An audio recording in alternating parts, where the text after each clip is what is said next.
අයිබෝවන් සුබ උදැසනක් වේවා. ජනවාරි මාසේ 5 වෙනිදා බදාදා දවසේ උදා වී තිබෙන්නේ 2022 අවුරුද්දේ මුල් දින 5කුත් ගෙවිලා අවසానයි. බලමු අද මොනවද පත්තරවල වැඩිපුර කතා බහට ලක් වෙලා තියෙන්නේ කියලා. ඊයේ වැඩියම කතා බහට ලක් වූ කාරණාව අපිට ඇස්වහගෙන කියන්න පුළුවන් පත්තරේ නොබලා වුණත් සුසිල් ප්‍රේමජයන්ත තමයි අද මාතෘකාව කියන එක. ඒවත් අපි මුලින් අවධානය යොමු කරමු මෙන්න මේ පුවතට මේ පුවත් දෙකටම ඒ ඊටාම වැදගත් වෙන කාරණා බවට පත් වෙන නිසා අප කාටත් දිනමින බලමු. අවශ්‍ය තරම් ෆයිසර් තිබෙනවා. ළඟම මධ්‍යස්ථානයෙන් බූස්ටර් එන්නත ගන්න කියලා නියෝජ්‍ය සෞඛ්‍ය සේවා අධ්‍යක්ෂ ජනරාල් හේමන්ත හේරත් ජනතාවට කියනවා. ඔබට පණිවිඩයක් දෙනවා. බූස්ටර් මාත්‍රාව තවම සමස්ත රටවැසියන්ගෙන් ලබාගෙන තියෙන්නේ 25%ක පමණ ප්‍රමාණයක් කියලා මා දැක තවත් පත්තරයක පළ වෙලා තියෙනවා. ඒක තරම් හොඳ තත්ත්වයක් නම් නෙමෙයි. කොහොම වුණත් වැඩිහිටි ජනගහණයෙන් 50%කට ආසන්න ප්‍රමාණයක් තමයි තවමත් ෆයිසර් එන්නත එහෙම නැත්නම් තුන්වන බූස්ටර් මාත්‍රාව ලබාගෙන ඇති බව කියවෙන්නේ. ඒ කියන්නේ 60 ඉක්ම වූ අයගෙනුත්. එහෙම බැලුවාම මේ තුන්වන මාත්‍රාව බූස්ටර් එන්නත ලබා ගැනීම සඳහා ඉදිරිපත් වීමේ අඩුවක් බොහොම පැහැදිලි ලෙස පෙන්눔 කරන නිසා තමයි නියෝජ්‍ය සෞඛ්‍ය සේවා අධ්‍යක්ෂ ජනරාල්වරයා මේ ආරාධනය එහෙම නැත්නම් මේ ආයාචනයේ ඉල්ලීම මොන ආකාරයෙන් ගත්තත් මේ වැදගත් කාරණාව මතු කරන්නේ ෆයිසර් එන්නත ලබා ගන්න කටයුතු කරන්න කියලා. ඒ කාලේ ෆයිසර් එනකම් බලන් හිටියා බොහෝ දෙනෙක් ෆයිසර් නැතුව එන්නත් කරගන්නේ නැහැ කියලා තැතැම් අය ප්‍රකාශ කරමින් තිබුණා. අද කෝයේ අය කියලා තමයි අපටත් අහන්න තියෙන්නේ. කොහොම වෙතත් එන්නත ලබා ගැනීම පිළිබඳව යම් ආකාරයක මතයක් තිබෙනවා නම් එය දුර්මතයක් විය හැකි බව තමයි සෞඛ්‍ය අංශවලින් විමසීමේදී බොහෝ වෙලාවට කියවෙන්නේ. දුර්මත නිසා තමයි බොහෝ දෙනා මේ එන්නත ගැනීම ප්‍රමාද වී තිබෙන්නේ කියලා. ඒ නිසා ඒවාට නොරැවටි එන්නත ලබා ගැනීම සඳහා කටයුතු කරන්න කියලා සෞඛ්‍ය අංශ ජනතාවගෙන් ඉල්ලනවා. මෙන්න දිවයින පුවත්පතේ මා කලින් කියූ කාරණාව බූස්ටර් එන්නත මෙතෙක් ලබාගෙන ඇත්තේ ජනගහණයෙන් 25%යි. ඔමික්‍රෝන් රැල්ලක් පැතිර යාමේ අවදානමක් විශේෂඥ වෛද්‍යවරුන්ගේ සංගමය අනතුරු අංගවනවා අද දිවයින පුවත්පතේ අපට දකින්නට පුළුවන්කම තියෙනවා. ඊළඟට මේ එන්නත පිළිබඳව මොකද එක පැත්තකින් තව කාරණාවක් එක්කාසු කළ තුදයි කියලා මම හිතනවා. මේ එන්නත් සඳහා අප නොසිතූ ආකාරයේ මුදලක් පිරිවැයක් අපිට දරන්නට සිද්ධ වෙලා තිබෙනවා. මේ කොවිඩ් අපි පැතු තත්ත්වයක් නෙමෙයි නොපැතු වසංගතයකට මුහුණ දෙන්නට උනේ. එන්නත් ගෙන්වීම ඇතුළුව කොවිඩ් වලට මුහුණ දීම සඳහා අවශ්‍ය සෞඛ්‍ය උපකරණ මිලදී ගැනීමේ පටන් වෙච්ච පාඩු පියවා ගැනීමේ දක්වා ජනතාවට සහන ලබා දීම දක්වා බොහෝ වියදම් දරන්නට රජයට සිදු වුණා පසුගිය කාලයේ මුළුල්ලේම. ඉතින් ඒ නිසා ජනතාවගෙන් මේ ගෙන්වපු එන්නතු ලබා ගන්නා ලෙස විශේෂයෙන් ඉල්ලන්නේ ජනතාවගේ සෞඛ්‍ය ආරක්ෂාව සහතික කළ රටේ සෞඛ්‍ය ආරක්ෂාව සහතික කර ගැනීම උදෙසා. මම කිව්වා තව කාරණාවක් පිළිබඳව ඒ තමයි කොවිඩ් වසංගතයට මුවා වී ඩෙන්ගු හිස ඔසවයි. පසුගිය දින 4ේදී ආසාදිතයන් 857ක් වාර්තා වෙලා කියලා අද දිනමින ප්‍රධාන සිරස්තලයේම වාර්තා කරනවා. ඩෙන්ගු වෛරසය ආසාදිතයන් 857ක් මේ වසරේ ආරම්භයේ ඉඳලා ගත වෙච්ච දින 4 ඇතුළත පමණක් වාර්තා වෙලා තියෙනවා කියලා ජාතික ඩෙන්ගු මර්ධන ඒකකයේ ප්‍රජා සෞඛ්‍ය විශේෂඥ වෛද්‍ය ශිලන්ති සෙනවිරත්න මහත්මිය උපුටා දක්වමින් අද දිනමින ගෙන එන වාර්තාවක් තමයි මේ අපට දකින්නට ලැබෙන්නේ. කොවිඩ් වෙත අවධානය යොමු වෙද්දී ඒ අතරේ ඩෙන්ගු හිස ඔසවනවා. ඒ නිසා වඩා ප්‍රවේශම් වෙන්න සහ අපිට වඩා හොඳින් කොවිඩ් වලටත් වඩා පහසුවෙන් ඩෙන්ගු ව්‍යාප්තිය පාලනය කර ගන්න පුළුවන්. මදුරුව බෝ වෙන පරිසර විනාශ කර දැමීමම එයට ගන්න පුළුවන් හොඳම පියවර. ඒ නිසා කඩිනමින් ක්‍රියාත්මක වෙමු. ඩෙන්ගු තවදුරටත් ව්‍යාප්ත වීම පාලනය කර ගන්න කටයුතු කරමු කියලයි කියන්න තියෙන්නේ. ඊට පස්සේ අද දවසේ මාතෘකාව කතානායකවරයා බවට පත්වන සුසිල් ප්‍රේමජයන්ත මහතා පිළිබඳ පුවත් වාර්තාවෙත් අපි අවධානය යොමු කරද්දී හැම පත්තරේම වගේ ඒ වෙත අවධානය වැඩි වශයෙන් යොමු කරමින් මෙන්න මේ වගේ පුවත් වාර්තා දකින්නට පුළුවන්. අද පත්තරෙන් ගත්තොත් සුසිල්ව රාජ්‍ය ඇමති ධුරයෙන් ඉවත් කරයි. ආසන්නම හේතුව ආණ්ඩුව හා අමාත්‍යවරු විවේචනය කිරීමයි. අපි දේශපාලනයේ අතපල්ලෙන් වැටිලා නැහැනේ. ජනතාවට අවුරුදු 5කට වරක් අවස්ථාවක් ලැබෙනවානේ. එතකොට අපි බලමු කියලා තමයි සුසිල් ප්‍රේමජයන්ත හිටපු ඇමතිතුමා ප්‍රකාශ කරලා තියෙන්නේ. මෙහෙමත් තියෙනවා. අද අරුණ පත්තරේ මේ හා සම්බන්ධ ප්‍රකාශ තුනක්. එකක් සුසිල් ප්‍රේමජයන්ත මැතිතුමා ඇමතිතුරෙන් සමුගෙන යන්න සූදානම් වෙනකොට මාධ්‍ය ගිහිල්ලා ඒ අවස්ථාව ආවරණය කරද්දී එතුමා මොකද්ද කියන්නේ? මට දෙල් කඳ පොලෙන් ගත්ත ස්විප් එක ඇදුණා කියලා. මට ස්විප් එක ඇදුණා සුසිල්. පුළුවන් නම් ලංසවත් අයින් කරන්න. හිටපු ජනාධිපති මෛත්‍රීපාල සිරිසේන පාර්ලිමේන්තු මන්ත්‍රීතුමා එහෙම කියනවා. යවන්න තිබුණේ මීට කලින් කියලා ජොන්ස්ටන් ප්‍රනාන්දු ඇමතිතුමා ආණ්ඩු පක්ෂයේ ප්‍රධාන සංවිධායකතුමා කියනවා. මව්බිම පත්‍රයට අද ප්‍රධානම කාරණාව මේක ඒ සම්බන්ධව සිරස්තල දෙකක් කීපයක්ම අපට දකින්න ලැබෙනවා. දෙපැත්තක අදහස් දැක්වීම දෙපැත්තක් කියලා කියන්නේ සුසිල් ප්‍රේමචන්ද්‍ර මැතිතුමාගේ හිටපු ජනාධිපතිතුමාගේ අදහස් ගත්තට පස්සේ එකම ආකාරයක් ගන්නවා. නව දේශපාලන සංස්කෘතියකට ජනතාව පෙළගස්සනවා. අද බලයේ ඉන්න සමහරුන් එදා ඡන්දය දාන්න ලංකාවේ හිටියෙත් නෑ කියලා තමයි සුසිල් ප්‍රේමජයන්ත හිටපු ඇමතිවරයා ප්‍රකාශ කරන්නේ. මව්බිම තියෙන මේ පළවෙන වාර්තාවට අනුව. ඊළඟට හිටපු ජනාධිපති මෛත්‍රීපාල සිරිසේන මැතිතුමා කියනවා ඇමතිවරයෙකු අස්කරලා පිපිරීම නවත්වා ගන්න බෑ. සුසිල් ඇමති දුරෙන් නිරපයි කියන ප්‍රධාන සිරස්තලයත් එක්ක මේ ප්‍රධාන කාරණා දෙක ගැබ්බෙද්දී තවත් අනු සිරස්තල කීපයක් තියෙනවා. පොලේදි කතා කරලා පැය 24න් ටිකට් එක ඇදුනා. 6 පාරවල් දෙකක් ගහපු ලංසට අත තියන්නේ නැහැ. 69 ලක්ෂයේම පොහොට්ටුවේ නෙවෙයි මේ ආණ්ඩුව හැදුවේ පක්ෂ 13ක් එකතු වෙලා කියලයි ඔවුන් නම් ප්‍රකාශ කරලා තියෙන්නේ. අද ලංකාදීපෙත් ප්‍රධාන සිරස්තලය සුසිල් ප්‍රේමජයන්ත ඒ අතරේ ඩලසල හප්පෙරුම කැබිනට් ප්‍රකාශකතුමා ජනමාධ්‍ය අමාත්‍යතුමා කියලා තිනවා සුසිල් ඉවත් කිරීම මට කනගාටුවක් කියලා ඔහු සඳහන් කරනවා. කෙසේවත් තවත් පුවත්පතක මා දැක්ක ඔහුගේ ප්‍රකාශයක් ඒ දිනමින පුවත්පතේ ඕනෑම ඇමතිවරයෙකු ඉවත් කිරීමේ බලය ජනපතිට තිබෙනවා.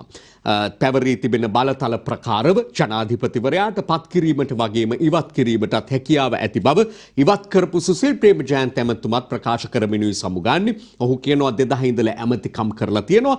ජනාධිපතිවරු 3 දෙනෙක් යටතේ කලින් වැඩ කරලා තියෙනවා. මේවා අපිට ලොකු දේවල් නෙවෙයි කියලා. එතුමා අවසානයේ පිටව යන්නෙත් පාවිච්චි කරපු රජේ වාහන භාර දීලා සුකෝපභෝගී සැප වාහන භාර දීලා ත්‍රිරෝදරියකින් තමයි එතුමා පිටත්ව යන්නේ. එයත් ඇතැම් විවිධාකාරයෙන් අර්ථකථනය කරනවා දකින්න පුළුවන්කම තිබෙනවා. එදා ඉඳලා වෘත්තීය නීතිඥවරයෙක් වෙච්ච බස්නාහිර පළාතේ මහ ඇමති වෙලා පාර්ලිමේන්තුවට ඇවිල්ලා ආපු මුල් කාලේ ඉඳලම ඇමති දුර දරපු සුසිල් ප්‍රේමජයන්ත මේ කලේ අතාත්වික රංගනයක්ද කියලත් ඇතැම් අය ප්‍රශ්න කරනවා. නමුත් තවත් පිරිසක් සුසිල් ප්‍රේමජයන්තලා දේශපාලෙන් හම්බ කරපු අය නෙවෙයි. බොහොම පැහැදිලිව පිරිසුදු දෑතින් සුසිල් සමුගත්තා කියලත් එය දැක තිබුණා අපට දකින්නට ලැබුණා. ඊළඟට අපි තවත් මේ හා සම්බන්ධ විවිධ අදහස් දැක්වීම් තිබෙන්නට පුළුවන්. කෙසේ වෙතත් ආණ්ඩුවේ නායකත්වය ඊළඟට රජයේ මැති ඇමතිවරු විවේචනය කරන මේ ආණ්ඩුව පක්ෂයම නියෝජනය කරන තවත් ඇමතිවරු නැද්ද කියන කාරණාව පිළිබඳවත් ඊටාම ඉක්මනින් අවධානය යොමු කරලා හිටියොත් හොඳයි කියලා හිතනවා. මොකද මාධ්‍ය මේ පිළිබඳවත් ප්‍රශ්න කරනවා. රජයේ ඇතැම් ඇමතිවරු පැවැත්වූ ඊයේ දවසේ තිබ්බ මාධ්‍ය හමුවලදී තවත් අය ඉන්නවා ආණ්ඩුව විවේචනය කරන අය, නායකත්වය විවේචනය කරන අය ගැන තීන්දුව ගන්න නැද්ද මේ විදිහට ජනාධිපතිතුමා ශනිකව ක්‍රියාත්මක වෙන්නේ නැද්ද මේ ගැන කියලා. දැන් මෙතනම පත්‍ර වාර්තාවලම තිබුණා නිමල් නම් 6 පාරවල් දෙකක් ගැව්වා. හැබැයි මුකුත් නැහැ. සුසිල් 1-6ක් ගහනකොටම සුසිල්ව ඉවත් කළා කියලා තමයි ආණ්ඩුවට චෝදනාවක් නගන්නේ. කෙසේ හෝ වේවා ඒ පිළිබඳව ආණ්ඩුවේ ස්ථාවරය නැත්නම් ජනාධිපතිවරයාගේ ස්ථාවරය කුමක්ද කියන එක යම් තැන්වලින් විවිධාකාරයෙන් සඳහන් වුවත් අපි බලමු අද දවසේ මොකද කියන්නේ කියන එක මේ ඉවත් කිරීම හා පිළිබඳව. කෙසේ වෙතත් පහුගිය කැබිනට් රැස්වීමේදීත් මේ පිළිබඳව දැඩි කතා බහක් ඇති වූ බව කියනවා. ජනතාව පත් කරලා එව්වට මැති මේ മന്ത്രിවරු විදිහට පාර්ලිමේන්තුවට මැති ඇමතිකම් දෙන්නේ ජනාධිපතිවරයා. මේ එක ආණ්ඩුවක් තුල විවිධ මත තිබුණට අවසාන වශයෙන් එක් මතයක හිඳමින් කටයුතු කිරීම සඳහා මත ගැටුම්වල අවසානයේ එක් මතයකට ආයුතුයි කියන පදනමේ ඉඳන් ඒ නිසා එය මේ ආකාරයෙන් විවේචනය කිරීම කිසිසේත් සුදුසු නොවන බව තමයි ඔවුන්ගේ බහුතරයක අදහස බවට පත් වෙලා තියෙන්නේ. ඊට පස්සේ ඔහු කියන එලියට ඇවිත් කියන කතාව ඉතාමත්ම වැදගත් එකක් වෙනවා. නව දේශපාලන සංස්කෘතියකින් මුණ ගැසෙමු කියන එක පිළිබඳව ඔහු කියනවා නිදහසේ හිතන්න කාලයක් ඇවිත් තියෙනවා. ඉදිරි දේශපාලන ගමන කෙබඳු විය යුතුද කියන එක පිළිබඳව ඒ බිහි කිරීමට යන එහෙම නැත්නම් එකාසු වීමට යන නව දේශපාලන සංස්කෘතිය මොකක්ද කියන එක පිළිබඳවත් දැන් බොහෝ දෙනා අවධානයෙන් ඉන්නවා. මේ අතරේ අපිට අරුණ පුවත්පතේ ප්‍රධාන සිරස්තලය විදිහට දකින්න ලැබෙනවා බැසිල් මුදල් ඇමතිතුමා උපුටා දක්වමින් පුවතක්. ඊට පෙර අපි තව කාරණාවක් දකින්න සහ ඒ වෙතත් අවධානය යොමු කරමු. ආණ්ඩුවේ පසුපෙලින් හඬ නැගේ අද ඇඹුල් දෙනියේ. පසුපෙලින් අපේ හඬ නමින් ශ්‍රී ලංකා පොදු ජන පෙරමුණේ පසුපෙළ මන්ත්‍රීවරුන් ජනතාව දැනුවත් කිරීමේ වැඩසටහනක් අද ඉඳලා දියත් කරන්න සූදානම් කියලා තමයි අරුණ මේ පිළිබඳව වාර්තාව ගෙනෙමින් සඳහන් කරන්නේ. ඉන් පස්සේ අපි ප්‍රධාන සිරස්තලයට එමු. එම පුවත්පතේ IMF ණය ගත්තොත් පරිප්පු කිඩෝව රුපියල් 400ට යනවා. ඩීසල් රුපියල් 25ක්, ජලය රුපියල් 10ක්, විදුලිය රුපියල් 9ක් වැඩිවීම වළක්වන්න බෑ. මූල්‍ය අරමුදලින් ණය ගැනීමේ ආදීනව ඇමති බැසිල් කියයි කියලා සඳහන් වෙනවා. ජාත්‍යන්තර මූල්‍ය අරමුදලින් ණය ගතහොත් ඉන්ධන, විදුලිය, ජලය, අත්‍යවශ්‍ය ආහාර මිල සහ ගාස්තු ඉහළ යාම මෙන්ම රාජ්‍ය සේවයේ සිදුවන කප්පාදු පිළිබඳව මුදල් ඇමති බැසිල් රාජපක්ෂ ඇමති මණ්ඩලය දැනුවත් කර තිබේ කියලයි අරුණ මේ වාර්තාවේ අපට දකින්නට පුළුවන්කම තියෙන්නේ. කෙසේවත් මේ ජාත්‍යන්තර මූල්‍ය අරමුදලට යාම පිළිබඳව මුල සිටම මත දෙකක් තිබුණා. යා යුතුයි කියලා පිරිසක් කිව්වා ආණ්ඩුව ඇතුළතත් නොයා යුතුයි කියලා තව පිරිසක් කිව්වා. ආණ්ඩුවට එළියෙන් විපක්ෂයේ ගත්තොත් එහෙම බොහෝ වෙලාවට රනිල් වික්‍රමසිංහ මහත්මයා ආදීන් හැම විටම ප්‍රකාශ කළේ යා යුතුයි කියන මතය. ගියොත් ඊ අපි කාටුන් වලත් ඇතැම් විට උපුටා ගැනීම කළා මේ හා සම්බන්ධව නිර්මාණය වෙච්ච කාටුන් ඒවා තිබුණේ ගියොත් ඇනගන්න වෙනවා කියලා දැනගන්න තියෙනවා. ඒ නිසාද රනිල් වික්‍රමසිංහ තල්ලු කරන්න හදන්නේ ආණ්ඩුව IMF එකට යන්න කියලා තමයි ඒ කාටුන් වලත් සාකච්ඡා වුණේ. කෙසේ හෝ වේවා මුදල් ඇමති බැසිල් කියන්නේ නම් ගියොත් එහෙම වෙන්නේ මීටත් වඩා ගානකට බඩු මිල එහෙම ඉහළ යනවා කියලා.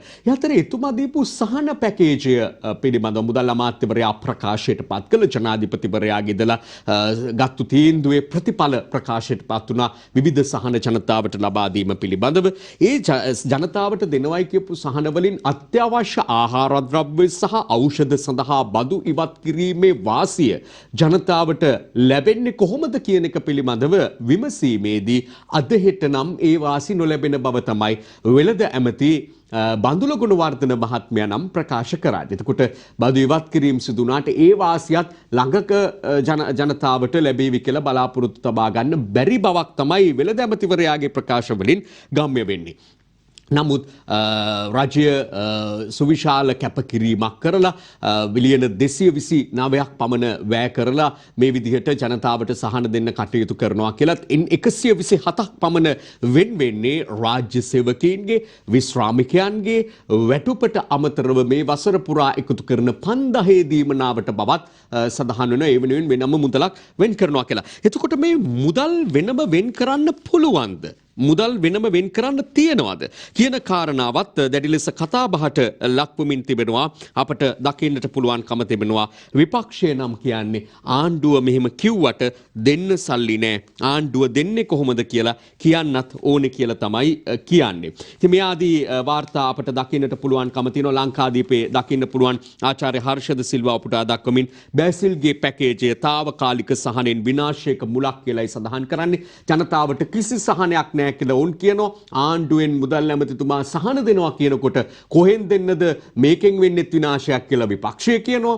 එතකොට මේ මත අතර අපි අතරමං වෙනවා. අපි නමුත් සත්‍ය සොයා යුතුයි.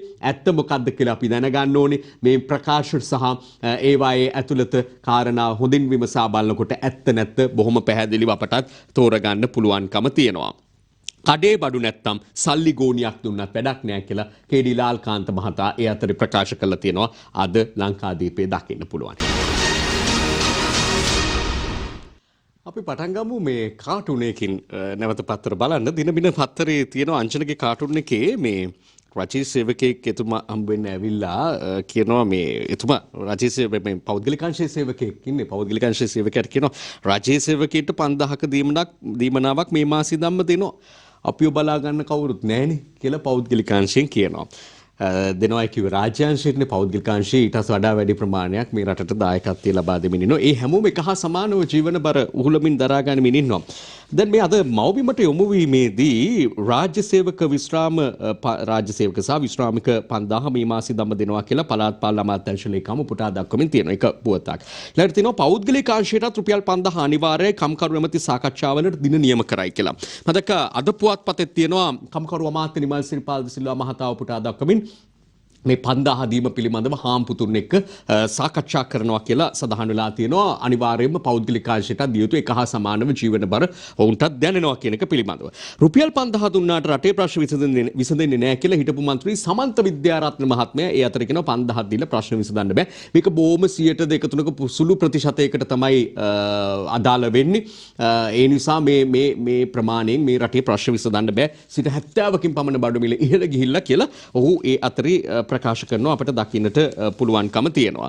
මේ සහන පැකේජ් ගැන කතා තවත් තියෙනවා. කාටුන් එහෙමත් අරුණේ තියෙනවා හසන්ත විජේනායකගේ හුරේරා සහන පැකේජය දුන්නේ ඡන්දයකට යන්න නෙමෙයි කියලා ගම්මන් පිළ කියනවා. ගමට යන්නනේ සර්. ඒකටනේ මේක දුන්නේ කියලා අනිත් පැත්තෙන් පිළිතුරක් ලැබෙනවා. කෙසේ වෙතත් ගමට යන්නද ඡන්දයකට යන්නද කියන කාරණා පිළිබඳව දැන් ගම්මන්පිල මැතිතුමා උපුටා දක්වමින් අද පත්‍රයේ තියෙනවා පළාත් සභා නුදුරේදී නෑ සම කැබිනට් ප්‍රකාශක. ඒ අතරේ මව්බිමේ අපි දකිනවා මාර්තු 12 ව්‍යාපාරයේ සම කැඳවුම්කරු මංජුල ගජනායක මහතා උපුටා දක්වමින් තමන්ගේ පක්ෂය ගොඩදා ගන්න බැසිල් 50 කෙටුම්පතක් හදනවා කියලා එහි සඳහන් වෙන්නේ පැකේජ් දෙන්නේ මේ ඔක්කොම දැන් වැඩ කරගෙන යන්නේ ඉදිරි මැතිවරණ ඉලක්ක කරගෙන කියලා තවත් විදිහක චෝදනාවක් තමයි අපිට මේ දකින්නට පුළුවන්කම තියෙන්නේ. ඒ අතරේ අපි එම පුවත්පතේ මෙතෙක් උපුටා නොගත් කාරණා කීපයකට අවධානය යොමු කරමු. මේ පැකේජ් පිළිබඳව තව තවත් කාටුන් එහෙම තියෙන්න පුළුවන් ඉදිරියේදී බලමු ඒවා. මේ අතරේ මේ අපිට මව්බිමෙන් දකින්න ලැබෙන ඊළඟ කාරණා අතරේ ගුරු විදුහල්පති සංශෝධිත වැටුප ජනවාරියේ ඉඳන්ම දෙනවා කියලා ඇමති දිනේෂ් ගුණවර්ධන ප්‍රකාශ කළා තියෙනවා. ලංකාදීපේ තියෙනවා සම කැබිනට් ප්‍රකාශක වෛද්‍ය රමේෂ් පතිරණ මහතා උපුටා දක්වමින් අමාත්‍යවරයා උපුටා දක්වමින් ඒ කාරණාවම ජනවාරියේ ඉඳලම සංශෝධිත වැටුප ලබා දෙනවා කියලා. ඊළඟට තෙල් ටැංකි කිවිසුම එන සතිය අත්සන් කරනවා කියලා මව්බිමේ සහ අනෙකුත් පුවත්පත්වල අද අපට දකින්නට පුළුවන්කම තියෙනවා. අද පත්තරේ තියෙනවා ඉන්දු ලංකා එක්ව ත්‍රිකුණාමල තෙල් ටැංකි සංවර එකගතාවකට කැබිනට් අනුමැතිය හිමි වූ බව එම පුවත්පතේ සඳහන් වෙලා තියෙනවා. ඊළඟට අද පත්තරේ බලද්දි සම්බ නාඩු සුදු කැකුළු හා රතු කැකුළු මිල ඉහළ යාම පිළිබඳව වාර්තාත් අද අපට කියවන්නට ලැබෙන්නේ. මේ දවස්වල ඉහළ ගිය මිල ගණන් ගැන තමයි වැඩිපුරම දකින්න කියවන්න ලැබෙන්නේ. ජනපති අගමැති හෝ මැති ඇමතීන්ට හූ කිව්වට අත්අඩංගුවට ගන්න බෑ. සජප ප්‍රධාන විධායක නීතිඥ අජිත් පී පෙරේරා මහතා එලෙස සඳහන් කරනවා. ඒ වගේම සමාජ මාධ්‍ය විශේෂයෙන් උපයෝගී කරගනිමින් අපහාසාත්මක දේ පළ කරන අය පිළිබඳව වැඩි අවධානයක් යොමු කරන බව අපට දැනගන්නට දැක ගන්නට ලැබුණා. පහුගිය දිනවල මේ පොලිසියට එහෙම අවධානය යොමු කරද්දී යම් යම් වාර්තාවල එහෙම පළ වෙලා තියෙනවා. ඊළඟට අත්අඩංගුවටපත් පෙරට ගාමියේ දුමින්දනාගමුවට ඇපහිමිවීම පිළිබඳව වාර්තා වන මේක වෙනත් කාරණාවක්. අධිකරණයට අපහාස වන ආකාරයක අධිකරණ පුවරුවක වෙනත් දැන්වීමක් එම නැත්නම් පුවරුවක් ප්‍රදර්ශනය කරන්න ගිහලා සවි කරන්න ගිහිල්ලා තමයි ඔහුට එරෙහිව අධිකරණයට අපහාස කිරීමේ චෝදනා ගොනුවන්නේ. ඊට අදාළව විභාගයෙන් පස්සේ තමයි ඔහුට ඇප ලබා දුන් බව මෙලෙස සඳහන් වෙන්නේ. TikTok වීඩියෝවක් නිසා තරුණයෙක් ඝාතනය වීමේ කනගාටුදායක පුවතකුත් වාර්තා වෙනවා. TikTok මේ කොවිඩ් වගේ බොහොම රැල්ලක් බවට පරිවර්තනය වෙලා තිබුණා පහුගිය කාලේ ඉඳලම රටේ වෙනත් රටවලින් ලංකාවට තාපු තවත් එකක් තමයි TikTok කියලා කියන්නේ. හොඳ ප්‍රතිඵල නරක ප්‍රතිඵල බොහොමයක් දකින්න පුළුවන්කම තියෙනවා. විශේෂයෙන් හොඳ ප්‍රතිඵල වලටත් වඩා නරක ප්‍රතිඵල අත්කර දෙමින් තිබෙනවාදෝ කියලා හිතනවා. මේ වගේ පුවත් අහන්න දකින්න ලැබෙනකොට TikTok පටලැවිල්ලක් නිසා මෙහෙම උණයි කියලා කිව්වට මේ මියගිය 17 හැවිරිදි යොවුන් වියේ ඉන්න නව යොවුන් තරුණයාගේ මව කියන කතා ඇහුවට පස්සේ වෙනත් ප්‍රශ්නයක්ද කියලත් අපට හිතන්න වෙනවා. ඒ අතර අපි දිනමින පුවත්පතට අවධානය යොමු කරමු. මේ වසරේ ගෙවීමට ඇති ඩොලර් කෝටි 6900ක ණය ගෙවන්න ආණ්ඩුවට හැකියාව තිබෙන බව මුදල් ඇමති බැසිල් රාජපක්ෂ මහතා ප්‍රකාශ කරලා තියෙද්දි තවත් කතාවක් එතුමා කියපු ඊට පහලින් තියෙනවා අමාත්‍යාංශ වලින් මහා භාණ්ඩාගාරයට කෝටි 5300ක් ඉතිරි කළ බව ඔහු සඳහන් කරලා තිබෙනවා. රාජ්‍යයේ වියදම් පහුගිය කාලේ අඩු කර ගැනීම, ජනාධිපතිවරයාගේ ඉඳලා වියදම් කප්පාදු කර ගැනීම, කැපකිරීම කිරීම කිරීමේ ප්‍රතිඵල විදිහට මේ සහන දෙන්න මේ කටයුතු කරන්න හැකියාව ලැබුණු බව තමයි ඔවුන් නම් සඳහන් කරන්නේ. ඒ අතරේ මෙන්න මෙහෙම කාරණාවක් අපට දකින්න ලැබුණ අරුණ පුවත්පතේ සඳහන් වෙලා තියෙනවා. අපේ බෞද්ධ ජනතාව පැත්තෙන් ගත්තොත් එහෙම මහා සංඝයා වහන්සේලා බෞද්ධ ඉන් පැත්තෙන් ගත්තොත් එහෙම වගේම වෙනත් ආගම් පැත්තෙන් ගත්තොත් එහෙම පූජකතුමන්ලා මේ අය දිහා අපි බලන්නෙත් ඒ වගේම ඒ අයගේ ජීවිතය දිහා බැලුවාම පේන්නෙත් බොහෝ වෙලාවට සරලකම අල්පේච්ඡතාවය මේවා තමයි දකින්න ලැබෙන්නේ. ඇතැම් අය තුල එසේ නොවෙන්නට පුළුවන් එක වෙනම කාරණාවක්. කෙසේ හෝ වේවා බුදුදහමේ නම් විශේෂයෙන්ම සඳහන් වෙන්නේ අල්පේච්ඡතාව තමයි මහා සංඝයා වහන්සේලාගෙන් වඩාත්ම බලාපොරොත්තු වෙන්නේ කියන එක පිළිබඳව. දානෙට ව්‍යංජන දෙකක් ඇති අතුරුපසත් එපා කියලා ඔමල්පේ සෝබිත නායක ස්වාමින් වහන්සේ දක්ෂිණ ලංකාවේ ප්‍රධාන සංඝනායක ස්වාමින් වහන්සේ ප්‍රකාශ කරලා තියෙනවා.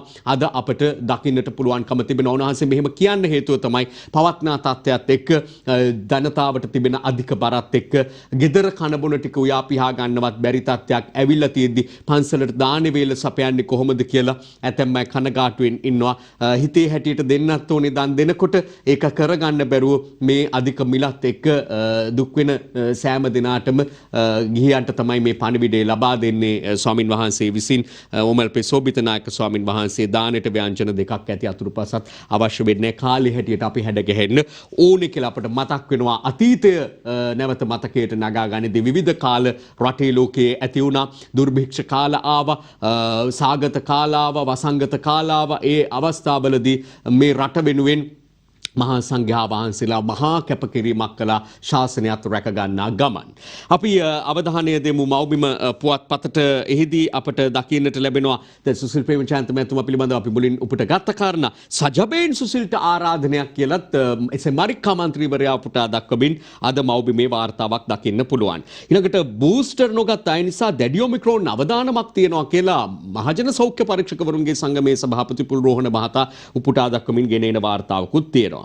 අල්ලස දූෂණය මඩින්න කොන්දේසි විරහිතව පෙනී සිටිනවා කියලා විපක්ෂ නායක සජිත් ප්‍රේමදාස මහතා කියන ප්‍රකාශයකුත් අද අපට දකින්නට පුළුවන්කම තියෙනවා ඒ මව්බිම පුවත්පතේ.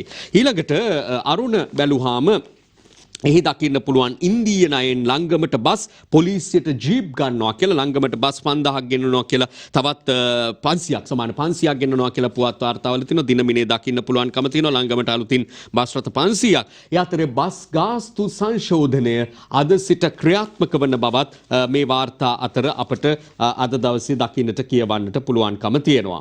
මහනුවර තරු හෝටලයේ ගෑස් නලය මිනිමැරීමක් පිළිබඳව වාර්තාවක් මුණ ගැහෙන්නේ අරුණ පුවත් පතෙන්. මහනුවර දෙවන රාජසිංහ මාවතේ පිහිටි තරු හෝටලයක වායු සමීකරණ යන්ත්‍රයක ගෑස් නලයක් පුපුරා යාමෙන් එය අලුත් වැඩියා කරමින් සිටි 23 හැවිරිදි තරුණයෙකු මිය ගියා වාසනාවන්ත පුවතක් තමයි එලෙස අපට කියන්න සිදු වෙන්නේ. ඊළඟට නැවත වතාවක් අපි දිනමිනට අවධානය දෙමු. එහි දැක්වෙනවා ගෙවතු වගා වැඩසටහනට රජයෙන් කෝටි 3100ක් වෙන් කිරීම පිළිබඳව පුවත.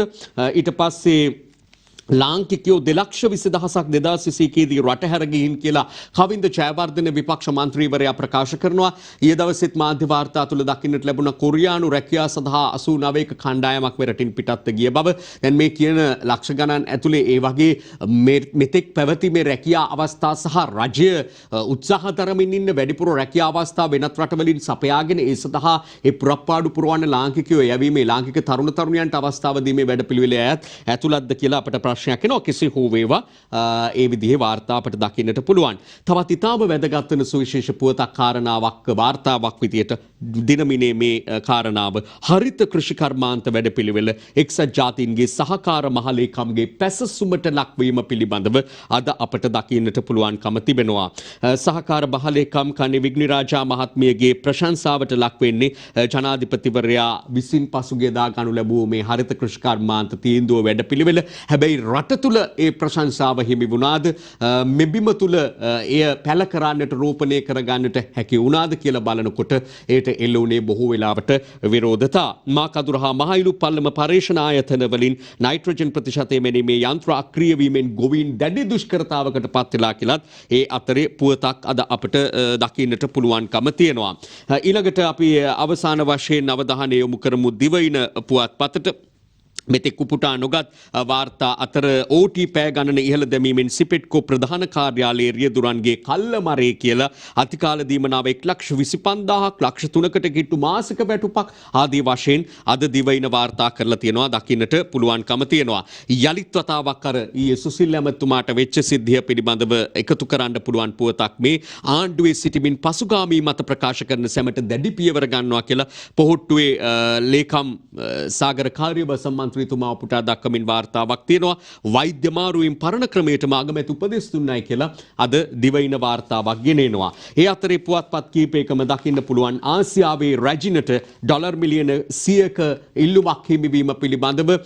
නමුත් මැනිකා ස්වර්ණාභරණ රාජ්‍ය අමාත්‍යවරයා ලොහාන් රත්වත්ත ප්‍රකාශ කරනවා මේ ගානට නම් දෙන්නේ නැහැ කියලා වෙන්දේසයකට ඉදිරිපත් කළා. මීට වඩා මුදලක් ගන්න පුළුවන් ඒ සඳහා අවධානය දෙනවා කියලා රුපියල් කෝටි 2000කට ආසන්න වැඩි මුදලක් තමයි මේ ඩොලර් මිලියන 100ක් ලබා දෙන්න සූදානම් කියලා ඩුබායි වලින් මෙන පුවතින් කියවෙන්නේ. හැබැයි ඒ වුණාට ඒ ගානට දෙන්න බෑ කියලා තමයි එතුමා ප්‍රකාශ කරන්නේ. අපි අවසාන වශයෙන් උපුටා ගන්නට බලාපොරොත්තු වෙනවා කාටූනයක්. කාටූනයකින්ම අපි විරාමයකට යන්නටයි බලාපොරොත්තු වෙන්නේ. අද දවසේ මව්බිම පුවත්පත ගෙනෙන MD වීරරත්නගේ මර්සිපාල කාටූනය. රෝහිත අබේගුණවර්ධන කියනවා මේ ආණ්ඩුව වැටි වැටි හරිය නැගිටිනවලු. එතකොට මර්සිපාල කියනවා අපි නම් නැගිට වැටෙනවා කියලා. අපි නම් නැගිට වැටෙනවා. නැගිටලා යන්න එපා කොහෙවත්. පොඩි විරාමයක් අරන් එන්නම් දවසේ පිළිසඳරේ.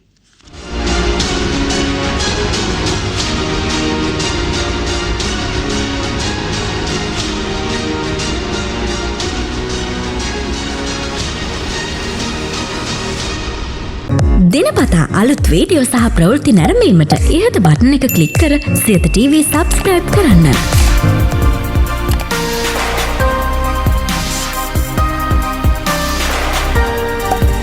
අලුත් වීඩියෝ ගැන මුලින්ම දැනගන්න මෙම සීනුව ක්ලික් කරන්න.